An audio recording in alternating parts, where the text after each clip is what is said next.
In this edition of Walking With, I'm walking up a big hill here. Let's talk about vulnerability. Vulnerability is this concept that really is helping me come into my true self. Venusian energy, okay?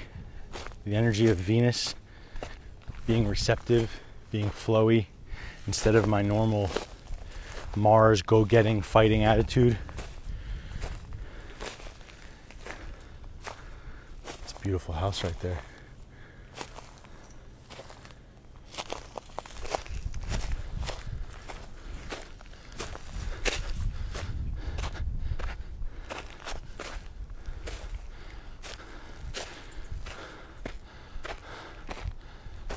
Ooh. You know, vulnerability is something that I understood intellectually. You know, I understood when I wrote my story two plus years ago. I understood that I was being vulnerable in terms of expressing my truth. The funny thing is that energetically, I didn't feel vulnerable. Energetically, vulnerability didn't exist in my being. It was like I could talk about my truth. I could be vulnerable. I could say vulnerable things. But underneath it all, when vulnerability showed up, I closed off. Didn't let anyone in my life. And I would fucking fight, you know, like energetically, sometimes physically. I would just fight. Get the fuck out of my space, you know? And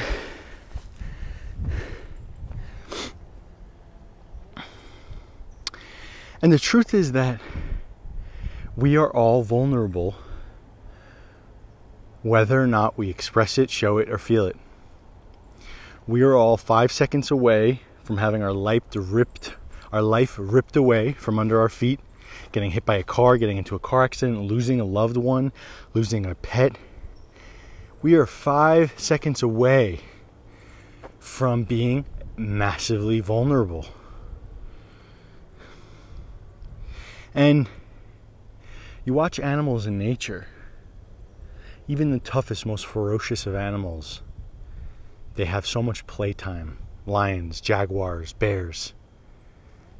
They're like little playful creatures when they're not in kill mode.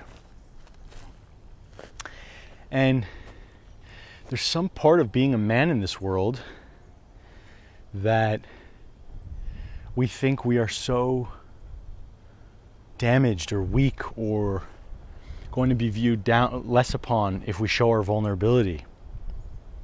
And time again, this channel proves to me that it's the opposite of what's true.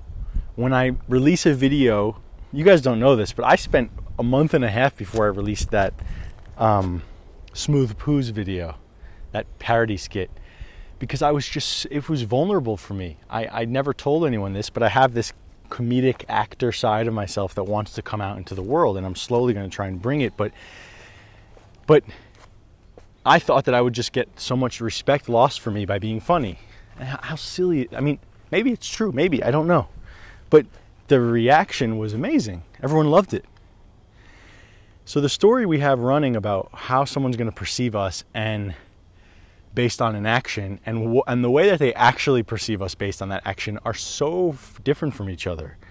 Whenever I'm vulnerable, I get more respect somehow. How the fuck is that possible? I don't know. It just is. I guess people need realness. People need to see what's real on the other side instead of the illusions, instead of the image. And let me tell you something. A lot of these health coaches and people in this field are image-based. Everything is done to protect the image. And I've done that myself. But at the end of the day, what's real? What is real? And what's real is that I'm fucking vulnerable. I'm vulnerable. I have an inner child. I feel sad sometimes. I feel confused and lost and fucking scared and petrified to lose it all. And I feel like sometimes the only lost little boy in the world.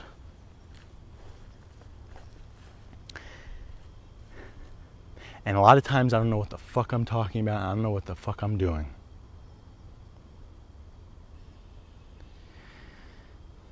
And that's what's real.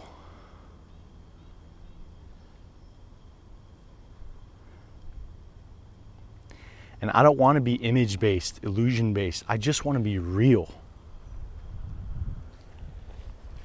And real is being vulnerable because, again, we are so fucking insignificant. I'm this speck on this planet.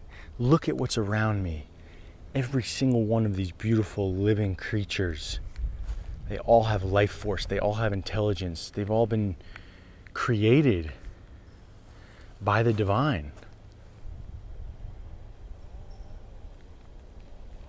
And then there's 7 billion of me, of other things like this on the planet that all think they know what they're doing and have life figured out, and we believe all of our thoughts, and in reality, we're all just blobs floating through time and space who have no idea what the fuck we're doing. And we're vulnerable. We're vulnerable because we were grown up into a world of poverty and hatred and war and famine. And if you didn't grow up in any of those things directly, well, I promise you it's in your bloodline. And your parents experienced it, or your grandparents experienced it, or you experienced it in another lifetime. And we're vulnerable because we are these fleshy bodies that can be stabbed, that can be penetrated with a bullet, that can be hurt, that can get scratched. We are so vulnerable. And running away from that vulnerability, we lose power. We lose flow. We build layers around what's true for us. And we are so vulnerable because we love people, because we love our families, we love our parents, and if anything would happen to them, it would cripple our hearts. And we are so vulnerable because if we fall in love with a partner, we are out of control, because that person now has a piece of you in their hands, and we are out of control if we fall in love. The only way to be seemingly not vulnerable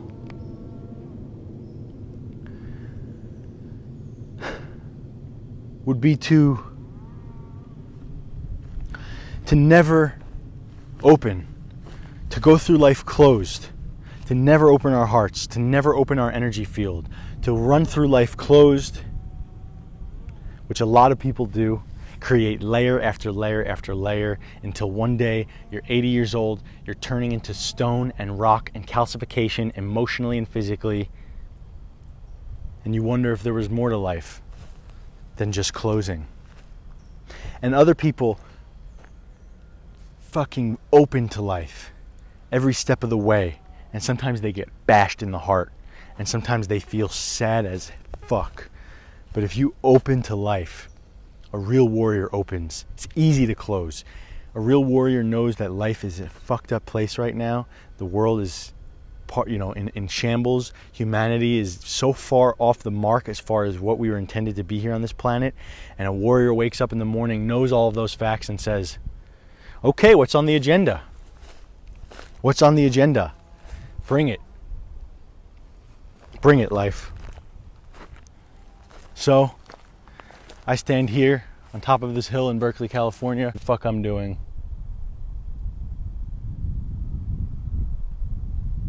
Proud to feel the pain that I have inside of me.